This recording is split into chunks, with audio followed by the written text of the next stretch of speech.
ஓய்வு. இதுதான் நம்மளோட மன அழுத்தத்தை குறைக்கிறதுக்கான ஒரு சிறந்த மருந்து. இப்போ இருக்கிற காலகட்டத்தில் நம்ம வாழ்க்கையோட ஒவ்வொரு தேவைகளுக்கும் நம்ம ஓடிக்கிட்டே இருக்கோம். சின்ன குழந்தையிலேருந்து வயசானவங்க வரைக்கும் ஏதோ ஒன்றத்தை தேடி ஓடினாதான் இந்த வாழ்க்கையை ஓட்ட முடியுன்ற மாதிரி சூழ்நிலையில் நம்ம இருக்கோம். ஓய்வுனா எப்படி எடுக்கணும்? ஒழுங்கான முறையில் ஓய்வு எடுத்தா நம்மளோட மனதும் உடலும் புத்துணர்ச்சி பெறும். அந்த ஓய்வை உங்களுக்கு கொடுக்கறதுக்காக தான் இந்த 21 நாள் இலவச ஆன்லைன் யோகா வகுப்பு மாற்றம் உன் கையிலோட 10வது நாள்ல உங்களுக்கு நான் கொடுக்க போறது ஓய்வெடுக்கிற ஆசனங்கள். நான் ரஞ்சனி, யோகா ஆசிரியர், ஆத்மிக் யோகாவில் இருந்து. நீங்க இங்க புதுசா வந்திருக்கீங்கன்னா இந்த வகுப்புகளோட முந்தைய வீடியோஸை பார்க்கணும்னு ஆசைப்பட்டீங்கன்னா கீழே டிஸ்கிரிப்ஷன்ல லிங்க்ஸ் கொடுத்துருக்கேன், அதை கிளிக் பண்ணி பாருங்க. யோகா ஆசனங்கள்னு சொன்னதுமே பல பேர் மனசுல வர்றது உடம்ப வளைச்சு குனிஞ்சு நிமிந்து பண்ற யோகா ஆசனங்கள் தான். ஆனா யோகால அது மட்டும் ஆசனங்கள் கிடையாது. யோகா எல்லாருக்குமான ஒரு வரப்பிரசாதம். ஓய்வெடுக்கிறதுக்கெல்லாம் என்னப்பா ஆசனம், சும்மா போய் படுத்தா நான் தூங்க போறேன் அப்படின்னு நினைக்கிறீங்களா? உங்க மன அழுத்தம், மன சம்பந்தப்பட்ட அனைத்து பிரச்சனைகளும் உங்க உடல் தசைகள்ல தான் அது சேர்த்து வைக்கப்பட்டிருக்கும். இந்த சேர்த்து வைக்கப்பட்ட மன அழுத்தம் உங்க உடலை வலிக்கும் வேதனைக்கும் உண்டாக்குது. இது நீங்க சும்மா தூங்குறதுனால மட்டும் சரி செய்ய முடியாது. அதனால தான் இந்த யோக பயிற்சிகள் உங்களுக்கு உதவி புரியும்னு சொல்றேன். இந்த யோக பயிற்சிகளை சும்மா பார்க்குறப்ப இது ரொம்ப எளிமையா இருக்கே, நான் சுலபமா செஞ்சுடுவேன்னு நிறைய பேர் நினைப்பீங்க. ஆனா இந்த யோக பயிற்சிகள் மிக கடினமான, உடலை வளைச்சு நெளிச்சு பண்ற ஆசனங்களை விட ரொம்ப கஷ்டம். ஏன்னா இதுல நம்ம மனசையும் சேர்த்து ஓய்வெடுக்க வைக்க போறோம்.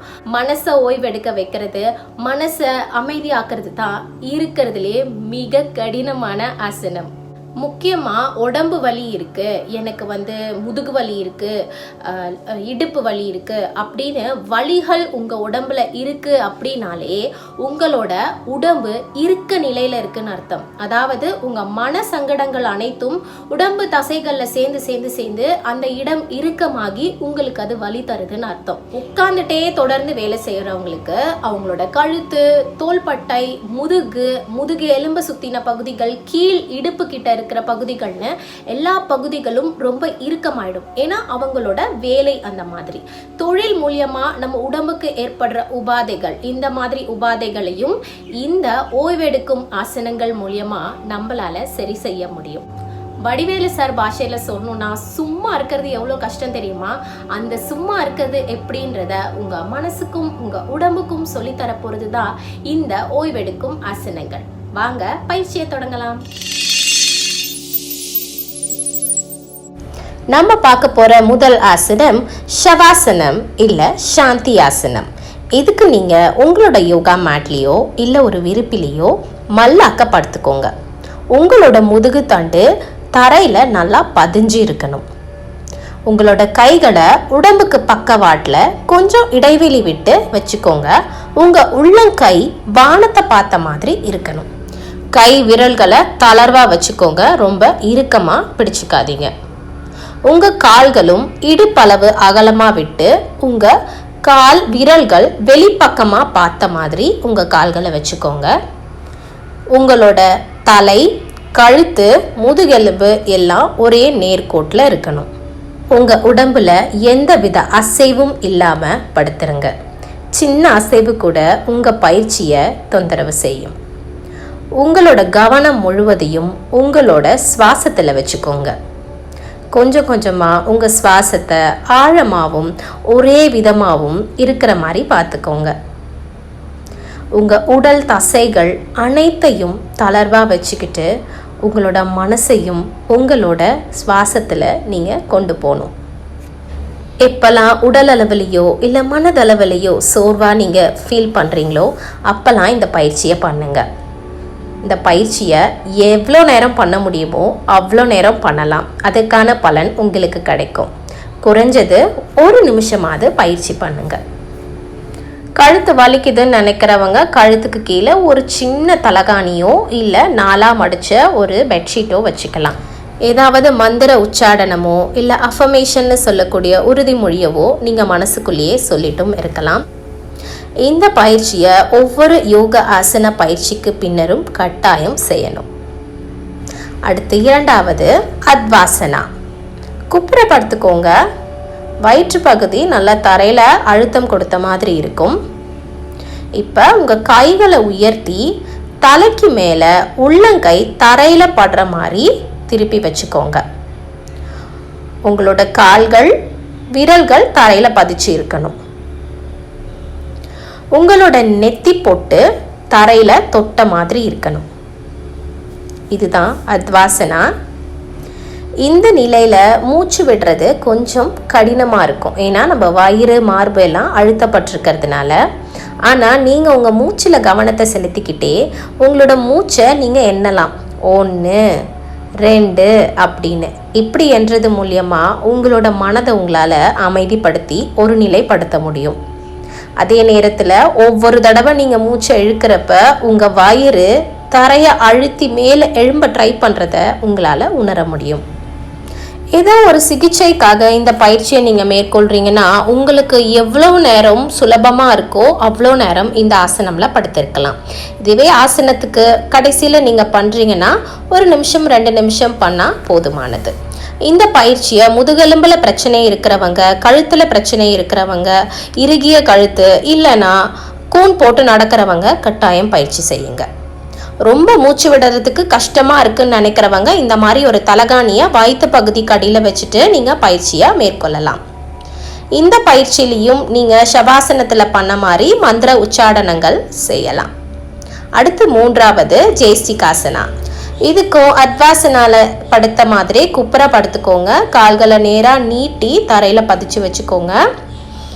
உங்களோட நெற்றி போட்ட தரையில் தொட்டதுக்கு அப்புறமா உங்கள் கை விரல்களை கோர்த்துக்கிட்டு அந்த கை விரல்களை உங்களோட தலைக்கு பின்னாடி பகுதியிலையோ இல்லை கழுத்துக்கு பின்னாடி பகுதியிலையோ வச்சுக்கோங்க. உங்களோட முட்டி கை முட்டி உங்கள் மேட்டில் நல்லா தொட்ட மாதிரி இருக்கணும். கைகளை தூக்கிக்காதீங்க. கைகள் உங்கள் மேட்டில் தொட்டபடி இருக்கணும். இந்த பயிற்சியிலையும் உங்களோட மூச்சில் உங்களோட கவனத்தை செலுத்துங்க. மூச்சை எண்ணலாம், மந்திர உச்சாடனம் செய்யலாம். உங்களோட மனதை கட்டுப்படுத்த எது உங்களுக்கு சிறந்த வழின்னு தோணுதோ அதை நீங்கள் பின்பற்றுங்க. உடல் அளவில் உங்கள் தசைகள் அனைத்தையும் தளர்த்தி விடும் இந்த ஜெயஸ்டிகாசனா. உங்கள் உள்ளங்கையோட இதமான சூடு உங்களோட கழுத்துலையும் தலையிலையும் இருக்க இறுக்கத்தை தளர்த்துறத உங்களால் உணர முடியும். இந்த பயிற்சியை நீங்கள் வேறு மாதிரியும் செய்யலாம். கைகள் இரண்டையும் கோர்த்துக்கிட்டு உங்கள் உள்ளங்கை மேலே உங்கள் நெத்தி போட்ட நீங்கள் வச்சும் இந்த பயிற்சியை செய்யலாம். பயன்கள்: முதுகுத்தண்டு, கழுத்தெலும்பு, கழுத்து பிடிப்பு, மேல் முதுகு வலி போன்ற அனைத்து பிரச்சனைகளையும் இந்த ஆசனம் சரி செய்யும். அடுத்த ஆசனம் நம்ம பார்க்க போகிறது மக்கராசனம். குப்புற படுத்துக்கோங்க. உங்களோட கால்களை நல்லா நீட்டி வச்சுக்கோங்க. இப்போது உங்களோட தலையை தூக்கிட்டு அந்த தலையை உங்கள் 2 உள்ளங்கைகளுக்கு நடுவில் முட்டு கொடுத்து வச்சுக்கோங்க. உங்கள் முழங்கை தரையில் நல்லா பதிச்சு இருக்கணும். இந்த முழங்கைகளுக்கு நடுவில் இருக்கிற இடைவெளி அதிகப்படுத்த உங்களுக்கு அழுத்தம் உங்களோட பின் முதுகில் தெரியும். இதுவே 2 முழங்கைகளுக்கும் நடுவில் இருக்கிற இடைவெளியை கம்மி பண்ணிங்கன்னா அழுத்தம் கழுத்தில் தெரியும். இது ஒரே ஆசனத்தை 2 வகையாக நீங்கள் செய்யலாம். 2 இடங்களில் ஏற்படுற பிரச்சனையை சமாளிக்க. இந்த 2 முழங்கைகளுக்கு இருக்கிற இடைவெளி உங்களுக்கு எது சரியாக இருக்கோ அந்த இடைவெளி விட்டு இந்த பயிற்சியை நீங்கள் மேற்கொள்ளலாம். உங்களுக்கு எந்த இடத்துல அழுத்தம் அதிகமாக தேவைப்படுதுன்னு நினைக்கிறீங்களோ அதுக்கேற்ற மாதிரி இடைவெளியை நீங்கள் அட்ஜஸ்ட் பண்ணிக்கோங்க. ஆசனம் செய்கிறப்ப உங்கள் முதுகு தண்டு நல்ல தளர்வான நிலையில் இருக்கணும். உங்களோட கவனத்தை உங்கள் மூச்சில் செலுத்தி உங்கள் மனதையும் உடலையும் ஓய்வெடுக்க இந்த பயிற்சியை பயன்படுத்திக்கோங்க. இயற்கையாகவே இடுப்பு வளைவு கொஞ்சம் அதிகமாக இருக்கிறவங்க இந்த பயிற்சியை செய்யாதீங்க. செய்யறப்ப வலி வருதுனாலும் இந்த பயிற்சியை செய்யாதீங்க. இடுப்பு எலும்பு, முதுகெலும்பு சம்பந்தமான அனைத்து பிரச்சனைகளுக்கும் இந்த ஆசனம் பயனுள்ளதாக இருக்கும். நரம்புகள் அழுத்தப்படுது, டிஸ்க் பல்ஜின்னு சொல்லுவாங்க, டிஸ்க் கம்ப்ரெஷன்னு சொல்லுவாங்க. இந்த மாதிரி பிரச்சனைகள்னால நரம்பு கம்ப்ரெஸ் ஆகுது, அதனால் வலி வருது, முக்கியமாக சியாட்டிக்கா வலி வருது அப்படின்றவங்க இந்த ஒரு எளிமையான ஆசனத்தை பயன்படுத்தி அவங்களோட வலியிலிருந்து அவங்க உடலை பாதுகாக்க முடியும். ஆஸ்துமா, நுரையீரல் சம்பந்தப்பட்ட பிரச்சனை உள்ளவங்க கண்டிப்பாக இந்த பயிற்சியை மேற்கொள்ளுங்க. ஏன்னா நுரையீரலுக்கு அதிகமான சுவாசம், அதிகமான பிராண காற்றை எடுத்துகிட்டு போகிறதுக்கு இந்த ஆசனம் உதவி புரியும். எவ்வளோ நேரம் இந்த ஆசனத்தில் படுத்திருக்கணும்னு உங்களுக்கு தோணுதோ அவ்வளோ நேரம் நீங்கள் இதில் படுத்திருக்கலாம், எந்த தவறும் கிடையாது. கீழ் முதுகு வலி, லோவர் பேக் பெயின்னு சொல்லக்கூடிய வலி இருக்கிறவங்க இந்த பயிற்சியில் படுத்துட்ருக்கப்ப ஒரு முறை நீங்கள் உள் இழுக்கிற அந்த மூச்சு காற்று அந்த லோவர் பேக், அதாவது கீழ் முதுகுக்கு போகிற மாதிரியும், நீங்கள் எக்ஸேல் பண்ணுறப்ப அங்கே இருக்கிற வலி உங்கள் உடலை விட்டு வெளியே போகிற மாதிரியும் கற்பனை செஞ்சுட்டே இந்த பயிற்சியை செய்யுங்க. அடுத்த ஆசனம் மத்ஸ்ய கிரீடாசனம். இதுக்கும் நீங்கள் குப்புற படுத்துக்கோங்க. உங்கள் கை விரல்களை கோர்த்துக்கிட்டு உள்ளங்கையை தரையில் பதிச்சு வச்சுக்கிட்டு என்னோட இடது கை முழங்காலையும் இடது கால் முட்டியையும் தொடுற மாதிரி வச்சுக்கணும். இடது காலை மடக்கி முட்டியை கொண்டு வந்து முழங்கால் கிட்ட வச்சுருக்கேன். என்னோட தலையை என்னோட வலது கையில் நான் பதிச்சு வச்சுருக்கேன். உங்களோட வலது கால் நேராக நீட்டி இருக்கணும். இப்போ நீங்கள் வீடியோவில் பார்க்குற மாதிரி நீங்கள் இந்த பயிற்சியை செய்யணும். இந்த ஆசனமில் நீங்கள் தூங்க கூட செய்யலாம். இரவு தூக்கமோ இல்லை மதியான தூக்கமோ நீங்கள் ரெஸ்ட் எடுக்கணும்னு நினைக்கிறப்ப இந்த ஆசனால நீங்கள் படுத்திருக்கலாம். எவ்வளோ நேரம் ஒரு பக்கம் படுத்திருக்கணும்னு தோணுதோ அவ்வளோ நேரம் படுத்துட்டு அடுத்த பக்கமும் நீங்கள் இதே பயிற்சியை செய்யுங்க. பயன்கள்: செரிமானத்தை தூண்டுது, சியாட்டிக்கா வலியை இது குறைக்குது, நரம்புகளை தளர்த்துறதுனால சியாட்டிக்கா வலியிலிருந்து உங்களை பாதுகாக்குது. யாரெல்லாம் குனிஞ்சு காலை தொடக்கூடாதுன்னு சொல்லியிருக்காங்களோ அந்த மாதிரி சில கண்டிஷன் இருக்கிறவங்க இந்த பயிற்சியை நீங்கள் மேற்கொள்ளலாம். இனப்பெருக்க உறுப்புகளில் இருக்கிற இறுக்கத்தையும் இந்த பயிற்சி சரி செய்யுது. இதோட நம்மளோட ஓய்வெடுக்கும் ஆசனங்கள் முடிவடையுது. இந்த ஓய்வெடுக்கும் ஆசனங்களில் உங்களுக்கு எது சிறந்ததுன்னு தோணுதோ அதை சூஸ் பண்ணி நீங்கள் தினமும் பயிற்சி செய்து பயனடையுங்கள். மத்ஸ்ய கிரீடாசனா கர்ப்ப காலத்தில் பெண்கள் தூங்குறதுக்கு ஏற்ற ஒரு ஆசனம்.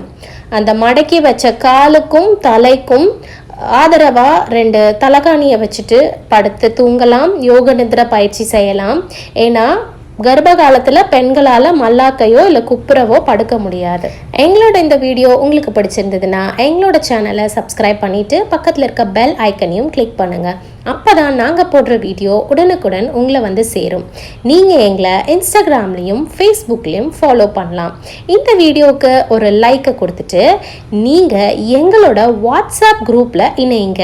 நீங்கள் அங்கே இருந்தீங்கன்னா உங்களோட ஆரோக்கியம் சம்பந்தப்பட்ட அனைத்து கேள்விகளுக்கான பதில்களையும் என்கிட்ட நேரடியாக கேட்டு தெரிஞ்சுக்கலாம். இந்த வீடியோவை உங்களோட நண்பர்கள், உற்றார், உறவினர் அனைவருக்கும் ஷேர் பண்ணுங்க. நன்றி, வணக்கம்.